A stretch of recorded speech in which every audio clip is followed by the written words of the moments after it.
ঝিনাইদহ সরকারি কেশবচন্দ্র কলেজে ইফতার মাহফিল ও কাওয়ালি সন্ধ্যা।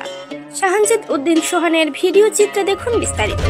ঝিনাইদহ সরকারি কেশবচন্দ্র কলেজের থিয়েটারের উদ্যোগে গত 24 মার্চ এক অনন্য ইফতার মাহফিল ও কাওয়ালি সন্ধ্যা অনুষ্ঠিত হয়েছে। কলেজ প্রাঙ্গণে আয়োজিত এই অনুষ্ঠানে ধর্ম বর্ণ নির্বিশেষে শিক্ষক শিক্ষার্থী ও অতিথিরা অংশগ্রহণ করে রমজানের পবিত্রতা ও সম্প্রীতির বার্তা ছড়িয়ে দেন। অনুষ্ঠানে প্রধান অতিথি হিসেবে উপস্থিত ছিলেন কলেজের উপাধ্যক্ষ প্রফেসর মোহাম্মদ আব্দুল মতিন। বিশেষ অতিথি হিসেবে উপস্থিত ছিলেন কলেজ শিক্ষক পরিষদের সম্পাদক মোহাম্মদ ইউনুস আলী।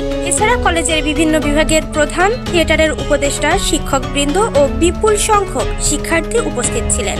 ঝিনাইদহে এই প্রথম কোনো শিক্ষা প্রতিষ্ঠানের উদ্যোগে ইফতার মাহফিলের পাশাপাশি কাওয়ালি সন্ধ্যার আয়োজন করা হলো।